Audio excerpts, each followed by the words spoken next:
대한민국 삶의 질적인 향상을 위해 탄생한 프로젝트 이시영 박사의 100세 시대 브레인파워를 키워라. 오늘도 두뇌 전문가 이시영 박사 모시고 우리 뇌 속에 담긴 놀라운 비밀들을 파헤쳐봅니다. 박사님 안녕하세요. 안녕하세요.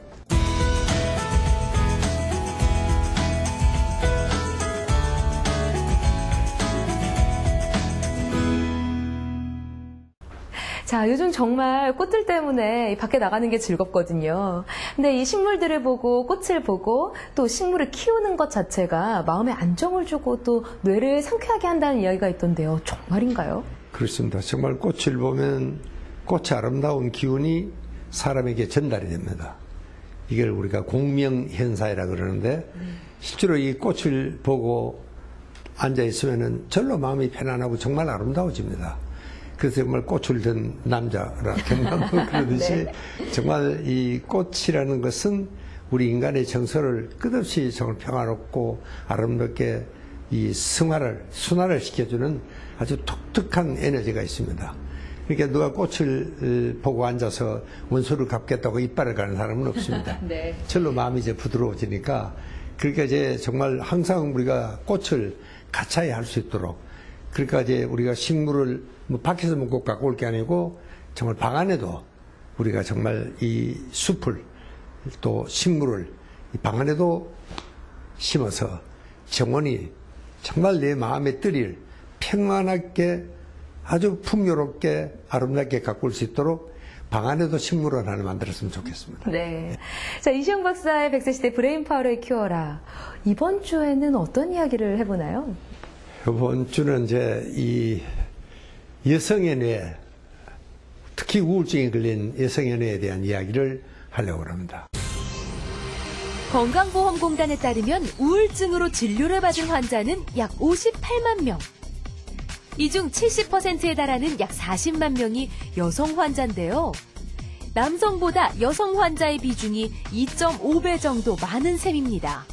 여성들은 호르몬 변화가 크기 때문에 우울증에 걸릴 확률이 매우 높습니다. 뿐만 아니라 중년 여성에게 많이 나타나는 화병도 우울증을 동반하는 경우가 많다고 하는데요. 여성 우울증의 다양한 원인을 알아보고 건강하게 극복하는 방법까지. 우울함을 호소하는 여자들의 뇌를 다스리는 방법, 지금 공개합니다.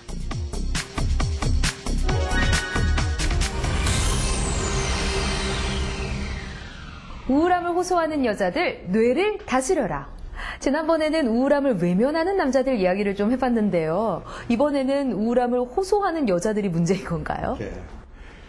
그렇습니다. 뭐 우울증을 또 우울감을 호소한다는 그 자체가 문제가 되지는 않습니다. 오히려 그게 도움이 될 수도 있죠. 정말 자기가 우울하다던가 이러면 친구들이 뭐 어디 극장이라도 가자 그러고 그러나 이제 또 여자들은 어떻게 보면은 남자들은 자존심상 차마 말을 안 하는 게 문제고 또 여자들은 또 너무 쉽게 말하는 게 때로는 문제가 될 수도 있습니다. 이게 마치 이 우울증인 우울이라는 것은 이건 마치 감기처럼 뭐 지나가는 거다 괜찮다 이건 뭐 치료를 안 받아도 된다.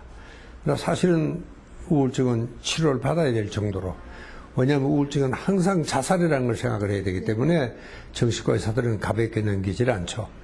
그러니까 오히려 정말 치료 시기를 늦춰서 정말 끔찍한 표현을 우리가 당할 때도 있으니까 우리 여자들의 우울증을 또 너무 가볍게 생각했어도 이 문제가 될 수도 있습니다. 네. 오늘 여성들의 우울함을 좀 떨치는 시간이 되지 않을까 싶은데요.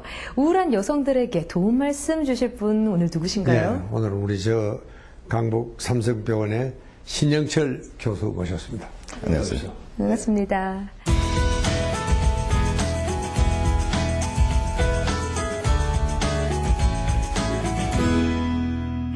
여성 우울증, 뭐 많이 들어서 알고는 있지만요. 이 여성 우울증으로 병원을 찾는 환자들이 많은가요? 어떻습니까? 그렇죠. 아무래도 세상도 복잡해졌고 또 과거에 비해서 스트레스의 양은 많고 종류는 다양해졌지만 그것을 건강하게 발산할 수 있는 기회는 오히려 적다고 볼 수 있습니다. 과거에 우리는 스트레스를 받으면 관계를 통해서 풀었거든요. 네. 그게 잘 안 되죠. 단절되고 어디 얘기할 때도 잘 없고 아마 이런 사회적인 요인 때문에 우울한 게 많이 느는 수도 있고 아무래도 과거보다는 좀 빨리 병원을 찾게 되는 그런 이유도 있는 것 같습니다. 네. 자, 우울함을 외면하는 남자, 우울감을 드러내고 호소하는 여자. 딱 말만 들어도 대비가 되는데요. 아마 남자와 여자 이런 차이는 좀 뇌구조의 차이점도 있을 것 같아요. 어떤가요? 그래요. 구조적인 차이도 물론 있습니다. 그러나 그보다는 역시 이제 기능상의 차이가 더 큰 것 같습니다. 아무래도 여자들은 남자에게 없는 변화가 굉장히 많습니다. 굉장히 극적인 변화가 생리 전후를 한다든가 임신 전후를 한다든가. 이렇게 여자들은 아무래도 정교하죠, 사실은요. 이렇게 카메라도 이게 정교한 카메라가 고급일수록 고자야 되잖아요. 네. 그렇게 보면은 역시 여성들은 굉장히 정교한 감성과 또 여러 가지 그 호르몬의 변화가 많기 때문에 아무래도 이제 우울증도 정말 많죠. 그렇죠? 예. 아무래도 여성들이 그 감성이 차이가 나는 게 아닐까요? 공감의 능력이 확실히 여성들이 더 높은 것 같습니다. 이게 자기 자신에게도 적용되는 게 아닌가 그런 생각이 들거든요. 남성들은 내가 우울해도 우울합니다 이렇게 느끼지 못하는 경우도 사실 많이 있습니다. 여성들은 이제 감성이 확실히 발달돼서 드라마 보는 거 보면 알잖아요. 우리 대한민국 주부들이 막 드라마 속으로 들어가잖아요. 이게 감성이 참 높고 공감 있는 능력이 좋다는 뜻인데 이게 자기 자신에게로 향하게 되니까 자기 감정을 더 잘 느끼고 더 잘 표현하는 게 아닌가 그런 생각도 들기도 하고요. 한편으로는 이 우울한 표시가 도와달라는 신호이기도 하다 그런 생각도 듭니다. 여성들은 내게 문제가 생겼을 때 이 관계를 통해서 풀려고 하거든요. 상대가 있어야 되잖아요. 그때 호소하는 그때 아마 내가 우울합니다. 남이 좀 알아주고 도와달라 이런 신호로 이해하면 좋을 것 같습니다. 네. 지금 여자가 아무래도 좀 감성적이라고 말씀을 하셨는데요. 뭐 저도 여자라서 그런 걸 많이 느끼긴 하지만 때로는 가만히 있다가도 이렇게 눈물이 주르륵 하고 흐를 때가 있습니다. 그래서 내가 지금 우울증인가라고 걱정이 좀 들기도 하는데요. 이런 것도 어떤 우울증의 징조인가요? 눈물을 흘린다고 다 우울증이면 대한민국 사람 다 우울증이죠. 그건 아닌 것 같습니다. 남자들도 우울할 때 눈물을 흘릴 수 있고 합니다. 그러나 한 가지 조심해야 되는 것이 우리가 우울증 얘기하다 보니까 우울한 기분하고 우울증은 좀 구별해야 됩니다. 자, 시험에 떨어졌어요. 꼭 이번에 승진할 줄 알았는데 안 됐단 말이에요. 기분이 좋겠어요? 아유, 안 좋죠. 당연히 우울하죠. 자, 10년 사귀던 애인한테 버림받았어요. 아유, 우울하죠. 아유, 우울하죠. 그때는 우울한 게 정상적인 기분입니다. 그때 실실 웃고 있으면 이게 이상한 거죠, 오히려. 부정적인, 이상한 감정이잖아요. 그때는 우울한 것이 지극히 정상적인 감정인데 위로해주면은 며칠 지나면 또 먹고 자고 또 일을 하죠. 진짜 우울증은 그런 게 아닙니다. 기분만 우울해지는 것이 아니고 몸도 같이 우울해집니다. 이렇게 우울하다고 들어오시는 분들 보면요. 스피드가 아주 느립니다. 몸도 천천히 걷고 머리 회전도 안 된다 그러죠. 옛날 같으면 한 3일만 하면 될 일을 일주일이 지나도 못합니다. 이 에너지가 떨어지니까 머리가 잘 안 돌아가는 겁니다.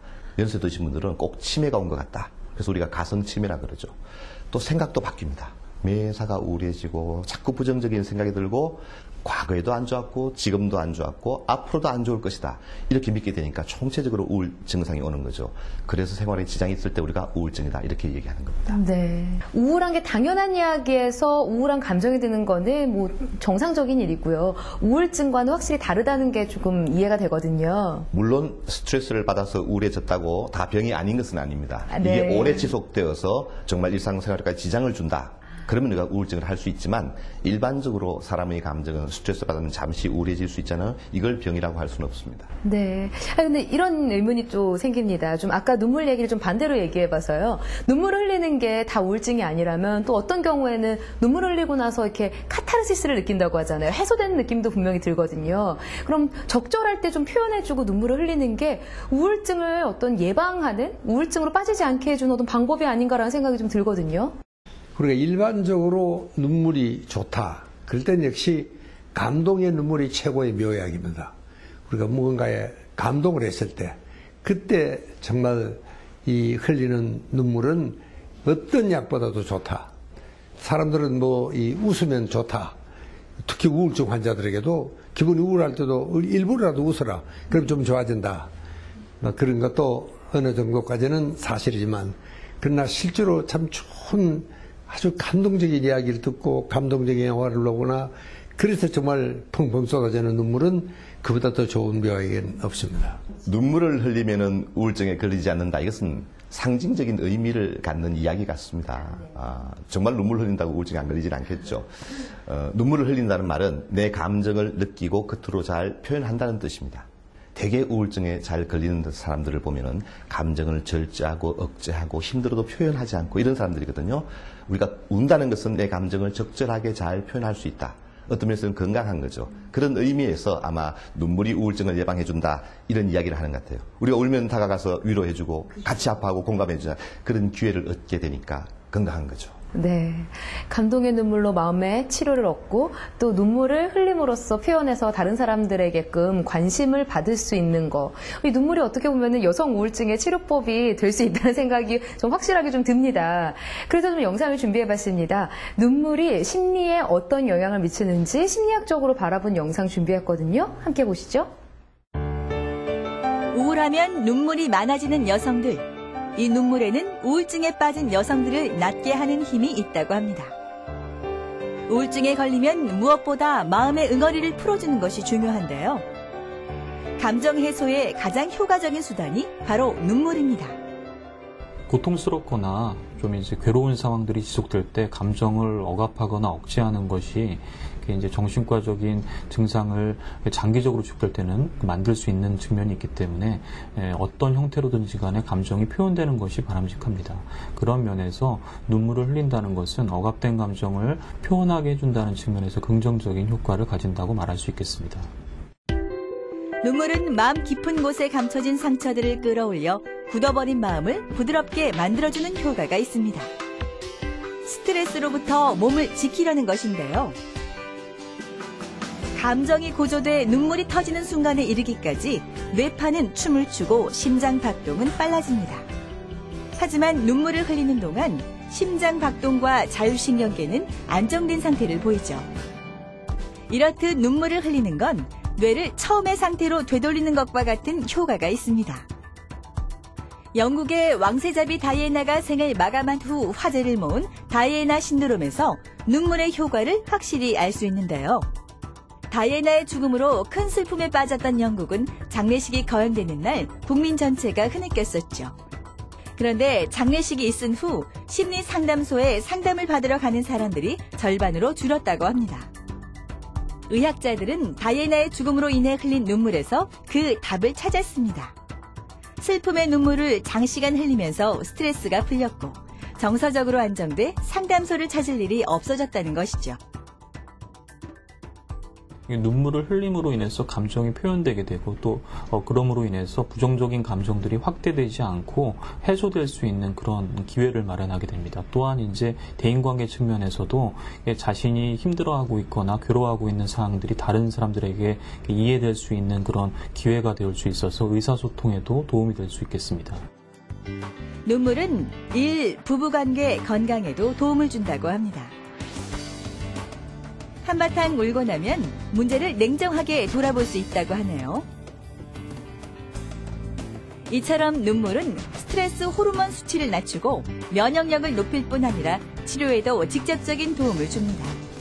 눈물은 웃음과 함께 우리 몸을 지켜주는 귀한 선물과 같습니다.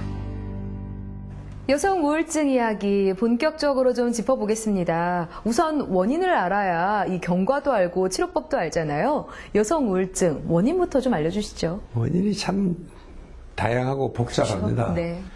우선 유전적인 체질적인 요인도 있고요.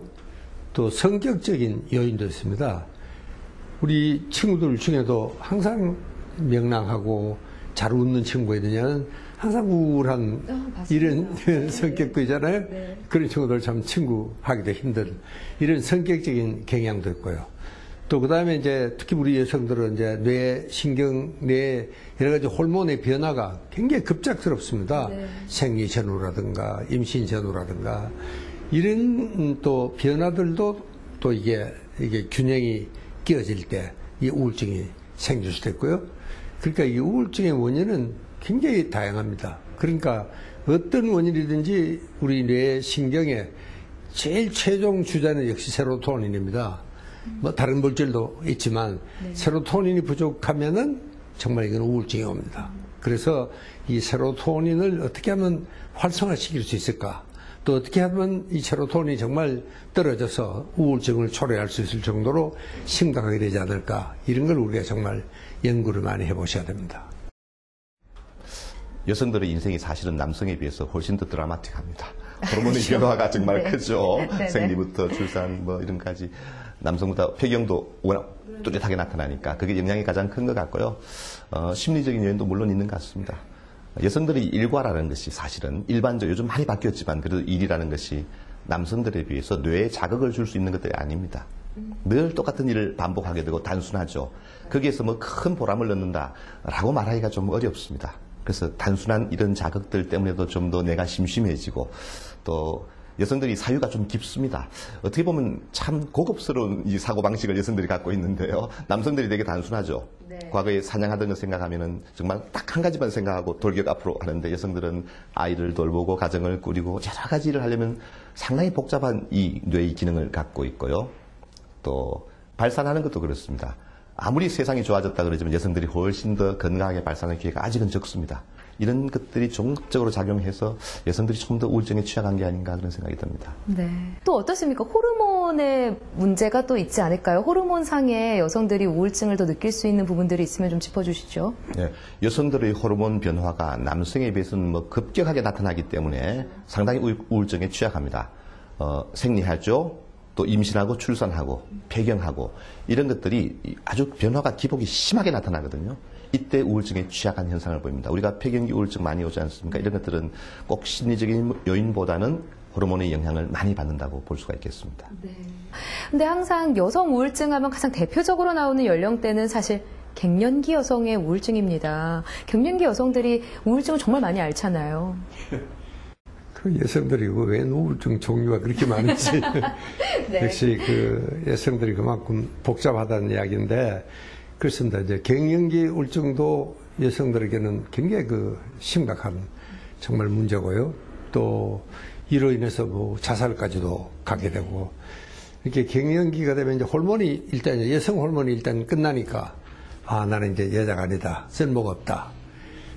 또 그리고 이제 여성적인 아름다움이라든가 이런 것이 갱년기가 되면 확실히 이제 쇠퇴되고 늙어가는 이런 현상을 우리가 보게 되니까 더는 요즘처럼 이렇게 미가 강조되고 젊음이 강조되는 이런 시대는 확실히 갱년기가 더 심각해지지 않을까. 그렇죠. 지금 갱년기 우울증 환자들이 많죠. 예, 뭐 외래도. 갱년기 우울증이라고 사실은 뭐 특별히 다른 것은 아닙니다. 여성 호르몬들, 에스트로겐, 프로제스테론 이런 것들이 일정하게 우리를 보호해주는 역할을 하다가 갑자기 사라지니까 이제 문제가 생기는 경우가 많은데요. 일반 우울증 증상을 다 보일 수 있는데 특징적인 증상들이 있습니다. 여러분 다 겪어보셨을 거예요. 정말 화병처럼 얼굴이 달아오르고 가슴이 두근거리고 제일 무서운 것이 이 잠을 새벽에 깨서 아주 초조하고 불안한 증상들을 보입니다. 이때 막 견딜 수가 없다. 그런 호소를 하시는데 심리적으로 보면은 그때 빈둥지 증후군이라 이렇게 얘기를 하죠. 나는 정말 앞만 보고 달려왔는데 이제 여성성이 끝났어요. 남편은 그 나이 때쯤이 사회적으로 잘 나갈 때거든요. 남편은 바쁘고 잘 나가고 애들은 엄마하고 놀아주나요? 다 컸으니까. 다 컸어요. 이제 엄마는 상대도 안 네. 되죠. 내가 뭔가, 내가 뭘 위해서 살아왔지? 이런 인생의 허무감을 느끼는 겁니다. 그때 가족들이 위로해주고 인정해주고 그러면 좋은데 참 그것도 잘 안 되니까 아 정말 인생이 허무하다. 이런 심리적인 요인과 호르몬의 변화가 겹쳐서 갱년기 때는 정말 힘들다 그렇게 얘기를 하죠. 그러나 걱정 안 하셔도 되는 게 한시적인 거거든요.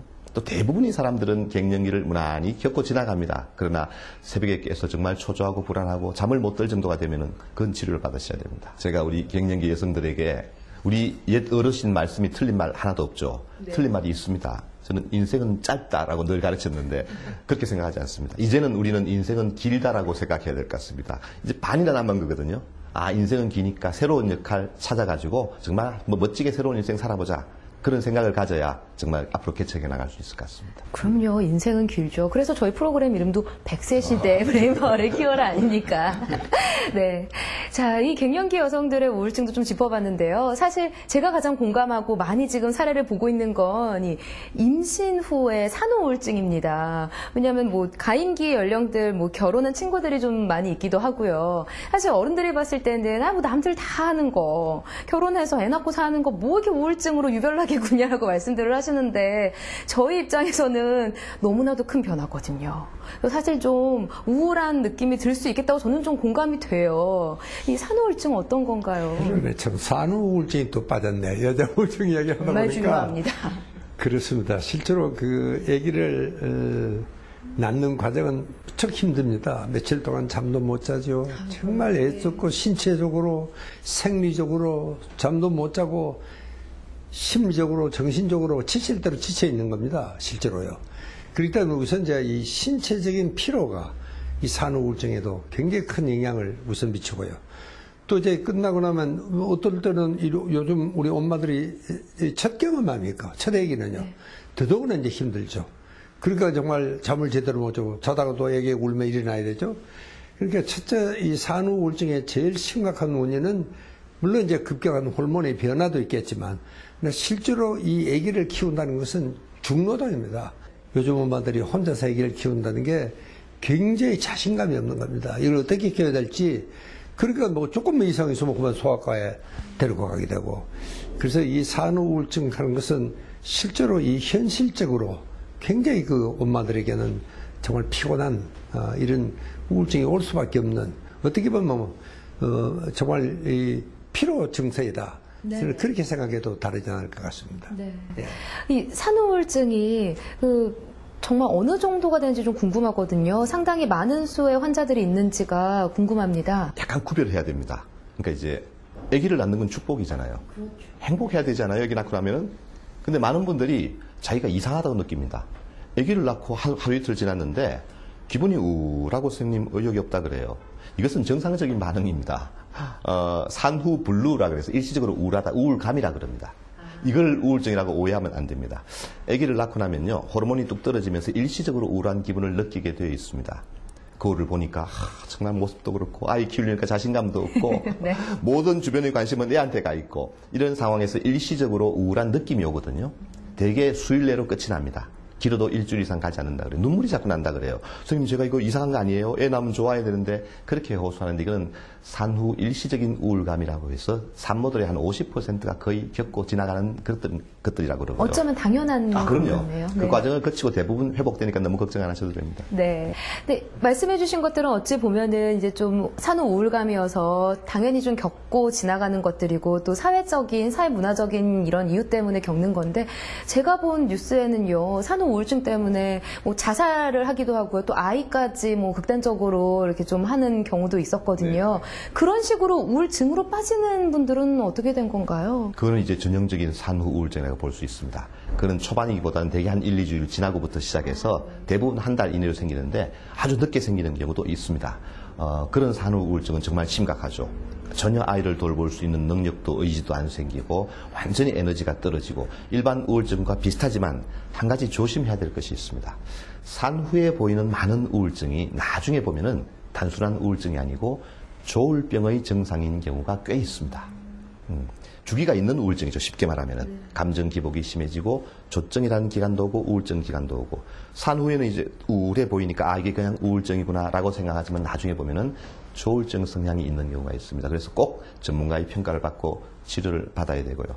일반적으로는 시간이 가면 좋아지지만 한 달 이상 계속 될 때는 이게 산후의 호르몬 변화로 우울증 또는 조울증이 온 것이 아닌가. 특히 평소에 좀 불안이 높고 우울이 심했던 사람, 원래 가지고 있던 성향이 확 나빠지는 경우가 월등히 많거든요. 그런 경우는 꼭 평가를 받으셔야 됩니다.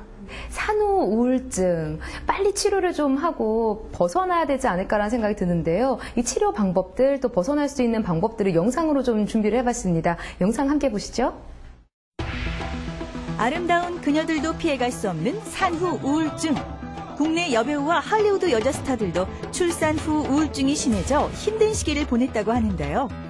산후 우울증을 겪는 산모가 얼마나 많은 걸까요? 건강보험 심사평가원에 의하면 산후 우울증 환자는 점점 늘고 있는 추세인데요. 실제로 전체 산모의 10%나 산후 우울증을 겪고 있으며 그 수는 4만 8천 명에 달할 것으로 보고 있습니다. 또 초산일수록 산후 우울증에 빠질 확률이 높은데요. 첫 출산 후 병을 앓았다면 제대로 치료해야 재발하지 않는다고 합니다. 산후 우울증은 출산 후 산모의 신체가 정상으로 되돌아왔음에도 불구하고 정서적으로 우울함과 불안감을 느끼는 상태를 말합니다. 산후 우울 기분은 초조함과 불안감이 2일에서 4일째 나타나서 2주일 뒤 저절로 호전되는 증상을 말합니다. 여성들이 출산 후에요. 한 달에서 한 달 반, 2달이 되어도 기분 상태가 우울한 상태가 나아지지 않고 우울증을 경험하는 일들이 많습니다. 불안증이라든가 불면, 그리고 집중력이 떨어진다든지 육아해야 되는 양육 같은 것에 대한 의욕이 사라진다든지, 그리고 밥도 잘 못 먹고요. 체중 변화도 심하고 이런 경우가 많은데요. 그 출산 후 여성들의 10%에서 15% 정도가 경험하는 걸로 알려져 있습니다. 심한 경우 자살이나 죽음에 대한 생각으로 일상생활의 기능 저하를 초래할 수 있는데요. 증상은 대개 출산 10일 이후 나타나 산후 1년까지도 지속될 수 있습니다. 산후 우울증을 6개월 이상 방치하면 산후 정신병으로 악화되는데, 이때 산모는 아이에게 애정을 쏟지 못하거나 극단적인 경우 동반 자살에까지 이를 수 있어 매우 위험합니다. 얼마 전 산후 우울증에 시달리던 엄마가 태어난 지 13개월과 2주 된 두 아들을 살해한 사건이 있었습니다. 아이들을 살해하고 스스로 목숨을 끊으려 했는데요. 남편의 말에 따르면 몇 년 전부터 우울증이 있었고 둘째 아이를 출산하고 나서 상태가 심해진 것 같다고 합니다. 이처럼 최근 산후 우울증으로 인한 사건이 늘어나고 있는 상황인데요. 보통 출산이라는 건 여성들이 다 같이 경험하는 일들이기 때문에 남들도 다 하는 일인데 뭘 그렇게 우울한 일까지야 있겠느냐고 생각하시기 쉬워요. 그러나 방치하면 위험할 수도 있습니다. 단순히 우울한 감정인 것으로 치부할 것이 아니라 그래야 가족과 아기의 건강까지도 도모할 수 있기 때문에 반드시 치료해 주시는 것이 필요합니다. 산모의 정신 건강과 아기의 성장 발달에 악영향을 끼치는 산후 우울증. 아이와 산모 모두를 위협하는 산후 우울증의 원인은 무엇일까요? 임신과 출산에 관해서는 호르몬 체계가 완전히 큰 변화를 겪기 때문에요. 그래서 생기는 경우가 많고요. 부부간의 결혼에 대한 그런 어떤 만족도라든가, 그다음에 사회적인 스트레스라든가, 특히 이제 육아 스트레스가 많이 생기겠죠. 그래서 발생하는 일들이 많습니다. 임신 기간 중 불안과 우울을 경험하거나 갑자기 모유 수유를 중단할 경우, 또 주변 사람과 사회로부터 격리돼 정서적, 육체적으로 지지해줄 사람이 없는 경우에 발생합니다. 평소 월경전 증후군을 앓았거나 과거 우울증의 병력이 있는 경우 피임약 복용 시 기분의 변화를 경험한 적이 있으면 더욱 위험합니다. 갑상선 기능에 이상이 있거나 양육 스트레스를 많이 받는 경우도 산후 우울증의 위험이 높다고 합니다. 또 이미 산후 우울증을 경험한 사람이 다시 출산하게 되면 우울증에 걸릴 확률이 50%에서 80% 정도로 높아진다고 합니다. 그렇다면 산후 우울증을 극복하기 위해서는 어떻게 해야 할까요? 산후 우울증을 겪는 대부분의 산모들은 혼자서만 끙끙대고 표현하지 못하는 분들이 많은데요. 일주일에 1시간이라도 가족이나 친구에게 힘든 부분을 솔직하게 이야기하는 것이 좋습니다. 우울증에 좋은 음식을 챙겨 먹는 것도 도움이 됩니다. 오메가3 지방산이나 비타민 B군, 아연, 트립토판, 마그네슘이 풍부한 음식이 좋은데요. 고등어, 참치, 연어와 같은 생선과 함께 녹황색 채소를 먹거나 세로토닌을 만드는 데 도움을 주는 치즈, 우유, 달걀을 곁들여 먹으면 좋습니다. 또 산후 우울증을 쉽고 빠르게 극복하려면 가족들의 지지와 관심이 필요합니다. 남편이 마사지를 해주며 아내의 수유를 도와주고 산욕기 체조도 같이 하면 쉽게 극복할 수 있습니다. 만약 산후 우울증 증세가 오랫동안 지속되면 전문가를 찾아서 심리치료를 받는 것이 좋습니다. 본인과 가족, 아이까지 힘들 수 있기 때문에 전문적인 치료를 받는 게 좋습니다. 자, 여성 우울증에 대해서 계속 이야기를 하고 있는데요. 아까 잠깐 말씀을 하셨지만요. 여자들이 막 불그락불그락해지면서 막 덥다, 막 속에서 우라가 치미른다 하면서 우울증의 원인을 이야기할 때가 있거든요. 이런 우라가 치미르는 느낌, 이것도 우울증의 원인이 될 수 있는 거죠, 박사님? 그렇죠. 이제 우리가 아직도 우리 문화권이 그 여성들은 자기 감정을 표현하는데 상당히 억압감이 많습니다. 아직은 요즘은 이제 많이 좋아졌지만 그래도 여성들은 참는다. 참아야 된다. 이런 그 문화적인 잔재가 아직 뿌리 깊이 남아 있잖아요. 그러니까 이제 여성들이 아무래도 이제 화가 나도 그걸 표현을 못하고 이제 쌓이게 되니까, 그래서 아무래도 여성들은 소위 말하는 화병이라는 것도 잘 걸리고, 화병이 여성에게 많은 것도 우리 한국적인 현실입니다, 아직은요. 네. 화병 환자가 많죠, 실제로. 그럼요. 예. 화병은 사실은 우울증과 사촌간이죠. 예, 화가 쉽게 말하면 오랜 기간 동안 억눌렸던 화가 표현이 되지 못하고 몸으로 말을 하는 것이다. 그렇게 생각하시면 되겠습니다. 사실은 화병 환자들은 제 생각은 그렇습니다. 이 착한 사람이 화병 걸리지 아무나 화병 걸리는 게 아닙니다. 뭔가 시어머니에게 역할을 잘 하려고 그러고 노력하는 이 친구가 화병에 걸리는 거지, 뭐 자기 마음대로 사는 친구가 무슨 화병에 걸리겠어요. 쉽게 말하면 좀 착하고 그걸 참으려고 노력하는 이런 사람들이 오랜 기간 억눌렸던 감정이 몸으로 나타나는 것이 화병이다. 그렇게 생각하시면 되겠습니다. 네. 옛날 며느리들은 시집 가면 뭐 귀머거리 3년, 뭐 장님 3년, 벙어리 3년 하라고 하잖아요. 그만큼 말할 데도 없고 참아야 되고 자꾸 이렇게 억누르다 보니까 이게 화병이라는 걸로 발산된 게 아닌가 싶은데요. 이 화를 참는 뇌, 화병을 앓는 뇌는 뭔가 좀 다를 것 같아요. 화를 참는 뇌에도 영향을 분명히 미치죠, 박사님. 그 화병 환자들 보면은 정말 스트레스 덩어리다 하는 걸 우리 느낄 수가 있습니다. 꽉 참고 있을 때도 그렇고, 정말 넋두리를 풀어낼 때도 보면은, 야, 저 사람은 저렇게 하고 어떻게 사나 싶을 정도거든요. 그러니까 이것은 화가 난다, 화병이 걸릴 정도로 화가 쌓인다는 것은 그 자체가 굉장한 스트레스입니다. 그러니까 스트레스라는 것은 오래 쌓이면은 여러 가지 우리 신체에 악영향을 끼치는 걸 우리 뭐 상식으로 알고 있지 않습니까? 그렇게 어떻게 보면 우울병은 결국은 스트레스 질환으로 증후군으로 넘어간다. 뭐 이렇게 생각해도 다르지가 않습니다. 실제로 화가 나는 것은 특히 우리 뇌신경의 노르아드레날린이라는 데가 굉장히 정말 이게 아주 활성화됩니다. 또 그리고 편도체라는 데가 이게 이제 감정을 컨트롤하는 곳이거든요. 여기도 아주 뭐 과열 상태에 빠져 있습니다. 그래서 우리가 머리를 좀 식혀라 그러지 않습니까? 좀 쿨다운 해라. 그러니까 머리를 정말 식혀야 될 정도로 우리가 정말 열이 나고 그 자체가 엄청난 스트레스로 작용하고 있는 건 사실입니다. 이 집에서 여성들이 며느리로서 또 아내로서 아이들의 어머니로서 받는 스트레스, 화병을 잘 해소하지 못한다면은 가정이 잘 돌아가는데 큰 문제가 생길 것 같습니다. 자, 그래서요, 내가 정말 화병이 좀 있는 건지 없는 건지 좀 체크해 볼 수 있는 진단 리스트를 좀 만들어 봤거든요. 함께 보시면서요, 좀 체크를 한번 해보시기 바랍니다. 자, 화병 자가 진단 테스트입니다. 1번은 가슴이 답답하거나 목 명치에 덩어리 같은 것이 느껴진다. 2번, 열이 치밀어 오르고 심한 경우 입이나 목이 안정되지가 않는다. 3번, 억울하거나 분한 감정이 자주 들고 이유 없이 화나 분노가 치민다. 4번, 잘 놀래고 가슴이 두근거리거나 빨리 뛰어서 안정되지가 않는다.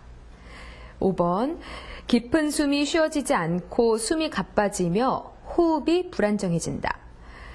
6번, 소화가 잘 안 되고 배가 고프지 않을 때가 많다. 7번, 두통, 어지럼증, 불면증 등이 동반된다. 8번, 전신 권태감, 피로감, 우울감, 허무감 등의 감정이 나타난다.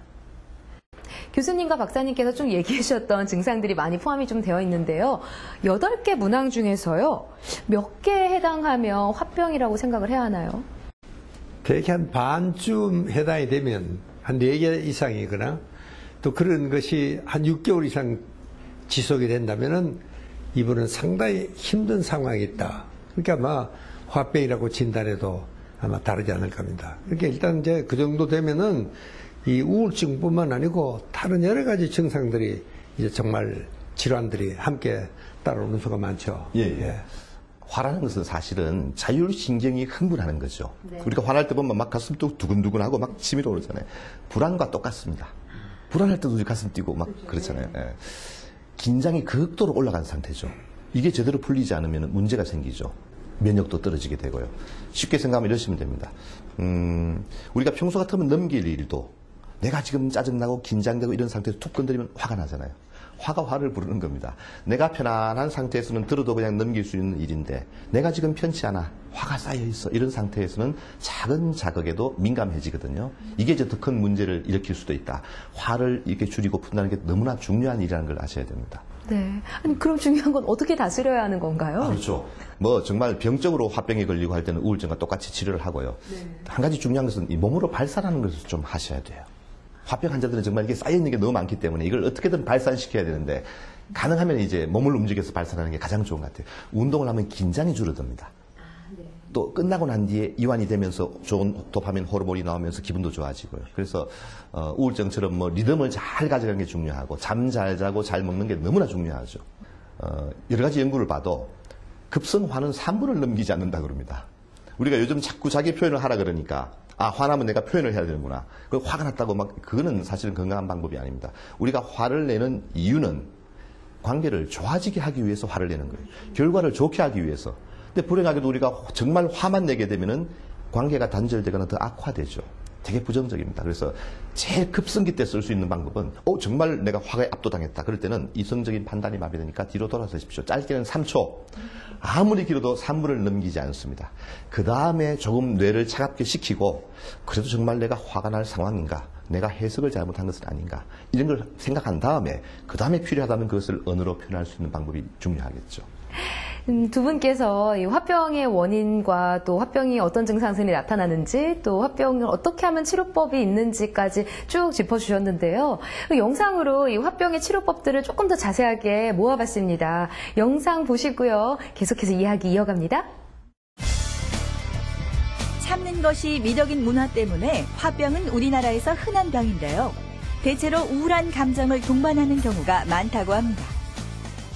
화나 분노라는 것은 다 이제 억압된 감정이라는 공통점이 있는데요. 이러한 경우에 나타나는 증상들은 특히 신체 증상을 동반하는 경우가 많은데 가슴이 답답하다든지 목에 뭐가 걸려 있다든지 뭐 이런 식의 신체 증상들을 표현하는 경우가 많고요. 우울증이 심해져 정신과 치료를 받고 있는 63세 주부 송경자 씨를 만나봤습니다.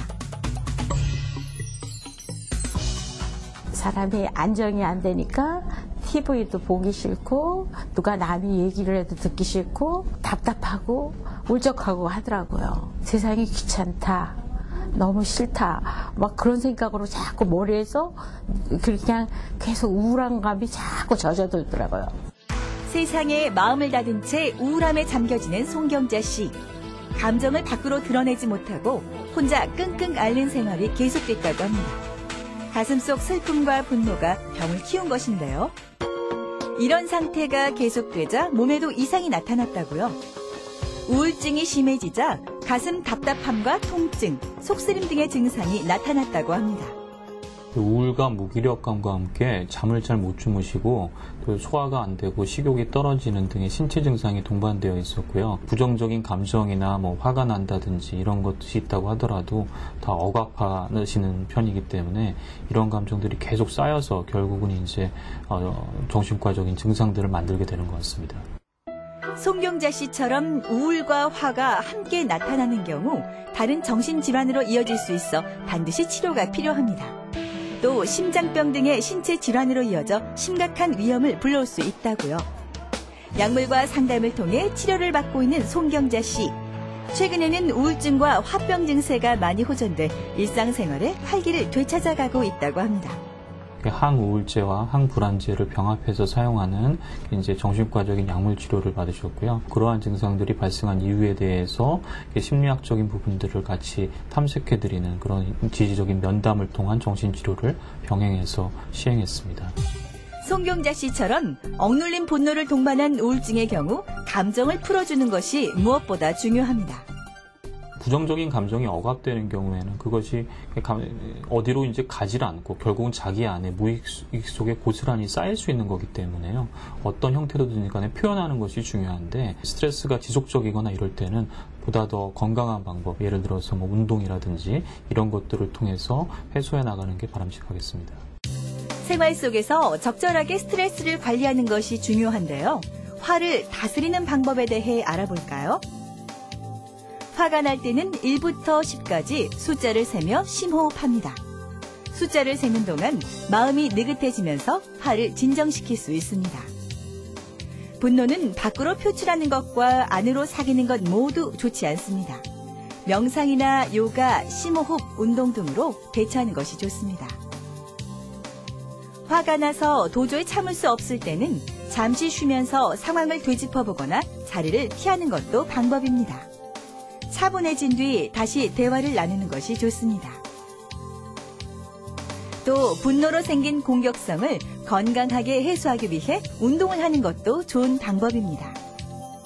분노를 참지 못하거나 제대로 표현할 줄 모른다면 전문가의 도움을 통해 적극적인 치료를 받아야 합니다. 교수님, 마지막으로 이 우울감을 그래도 겪고 있는 여성들에게 꼭 해주고 싶은 말씀이 있다면 해주시죠. 뭐 살다 보면 우울할 때가 있죠. 예, 그러나 병적인 걸 떠나서 우리가 살다 보면 겪는 이런 우울감들은 가장 중요한 것은 자기 존중감입니다.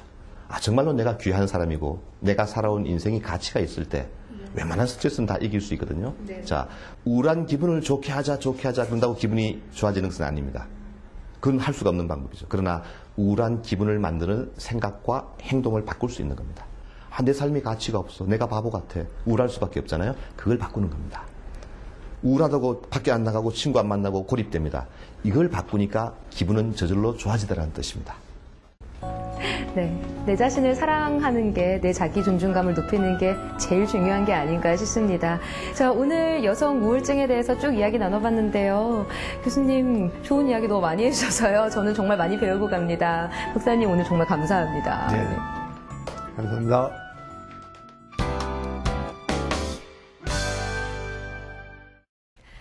브레인 전문가 이시영 박사가 내리는 브레인 특효 처방전 시간입니다. 오늘은 우울증을 호소하는 여성들의 뇌에 대해서 이야기를 쭉 나눠봤는데요.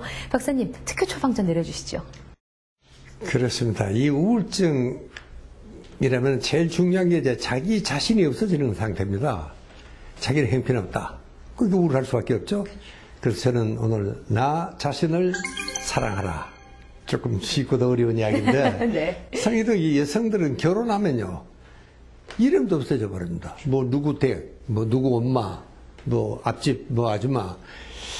이제는 정말 자기를 찾아야 될 때가 아닌가. 여러분 자기가 없는 상태에서 여러분 저는 정말 자기가 불행한데 남을 과연 행복하게 만들 수 있겠느냐. 우리가 흔히 가정의 얼굴은 주부의 표정이 가정의 분위기를 만든다. 그럼요. 좌우한다. 네. 그렇듯이 정말 주부가 행복해야지 가정에 이 정말 행복이 넘치지 않습니까? 많은 여성들이 왜 우울증에 걸리냐? 자기는 희생한다. 자식을 위해서, 남편을 위해서 희생을 한다 그러니까 자기는 항상 손해를 본다. 손해를 본다고 생각하니까 화가 더 나죠. 우울증에 빠지기도 하고요. 그러니까 자기 존중감이 있고 자기 자존감이 있는 사람들은 그런 생각을 할 수가 없습니다. 그래서 내가 자신을 사랑하는 말은 뭐 가족을 무시하고 자기 혼자 이기적으로 되라는 이야기가 아니고 정말 가족을 사랑한 만큼 자기도 사랑할 수 있는 여자가 돼야 된다. 그래서 자기를 사랑하자. 이런 이야기를 제가 드리는 겁니다. 이 방송 보시는 분들은요, 꼭 누구의 엄마, 누구의 아내가 아니라요, 내 이름을 찾아서 당당하고 활기차게 삶을 영위하셨으면 좋겠습니다. 이시영 박사의 브레인 특효 처방전이었습니다.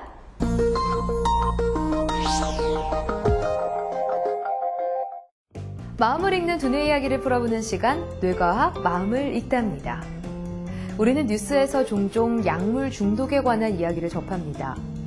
모르핀, 필로폰, 코카인, 엑스터시에 프로포폴까지 그 종류도 정말 다양하죠. 이런 약물 중독은 왜 일어나는 걸까요? 임상심리학자인 브루스 알렉산더 박사는 이 약물 중독의 원인이 삶의 환경에 있다고 이야기합니다.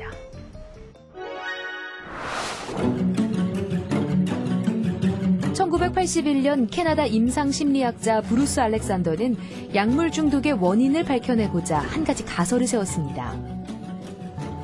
약물 중독의 원인은 약물 자체에만 있는 것이 아니라 그들이 처한 환경의 영향도 강하게 작용한다는 것이 그것인데요. 그리고 이 가설을 증명하기 위해 한 가지 실험을 했습니다. 쥐를 크게 두 그룹으로 나눠 한 그룹은 차가운 쇠철창이 있는 환경에 두고 또 한 그룹은 쥐공원이라는 이름을 붙인 살기 좋은 환경에서 살게 했습니다. 그리고 두 그룹 모두에게 모르핀이 들어있는 물과 아무것도 첨가하지 않은 물을 주고 원하는 것을 선택해서 마실 수 있게 했는데요. 환경이 좋은 공원에 있는 쥐들은 거의 대부분 맹물을 마셨습니다. 쇠철장에 있는 쥐들의 선택은 어땠을까요? 놀랍게도 쇠철창 안에 있는 쥐들은 바로 모르핀이 들어있는 물을 선택해서 마셨습니다. 특히 철창 안의 수컷쥐들은 공원 안의 수컷쥐들과 비교했을 때 모르핀 물을 선택한 경우가 19배나 높았는데요. 이 결과는 그저 우연의 일치였을까요? 쥐들은 단맛을 굉장히 좋아하고 쓴맛을 싫어하는 습성이 있습니다. 쇠철창 안의 모르핀 물은 상대적으로 덜 달게 만들었음에도 많은 쥐들이 모르핀 물을 마셨고 공원 안 모르핀 물은 굉장히 달게 만들었는데도 쥐들은 맹물을 선택했습니다. 물론 공원 안의 쥐들도 간혹 모르핀 물을 마시는 모습을 보이긴 했지만 이것은 호기심과 달콤한 맛에 가끔씩 마셔보는 정도일 뿐이지 중독 증세를 보이지는 않았다고 합니다. 철창 안의 쥐들이 맹물보다 모르핀 물을 선택하게 된 이유는 약물 외에는 즐거움을 찾을 요소가 없었기 때문입니다. 이 실험을 통해서 알렉산더 박사의 가설이 어느 정도는 입증된 것 같은데요.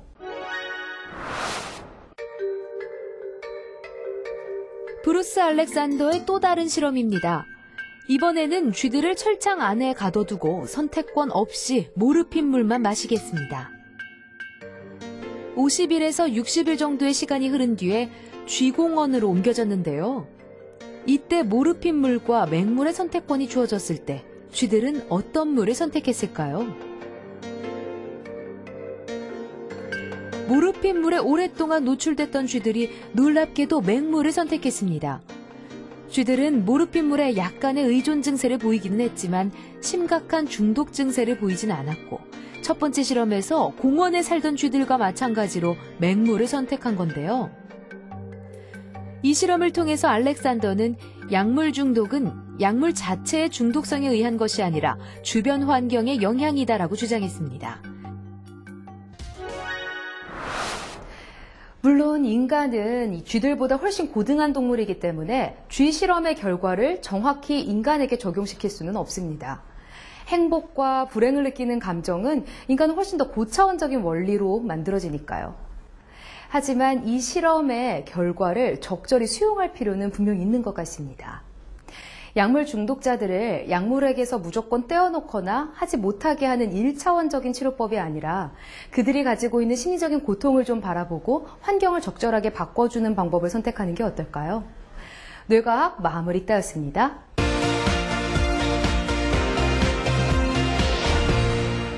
자, 이시영 박사의 100세 시대 브레인파워를 키워라. 다음 주에는 또 어떤 이야기를 해볼까요? 지금 이제 5월이 가정의 달이니까 저는 이 부부가 정말 원만한 가정을 행복하게 이끌려면은 이게 부부는 다릅니다. 남자와 여자가 다르다. 뇌도 다르고 구조적으로 다르고 기능적으로 다르다는 것을 우리가 좀 서로 이해를 해야 됩니다. 이게 같아야 된다고 생각하면 문제가 생기거든요. 그래서 네. 다르다는 생각을 확실히 할 수 있도록 그렇게 우리가 도와드릴 작전입니다. 예. 네. 부부 사이가 전 같지 않다 싶으신 분들은요, 꼭 찾아서 챙겨보셔야 될 것 같습니다. 지금까지 이시영 박사의 100세 시대 브레인파워를 키워라였습니다. 감사합니다.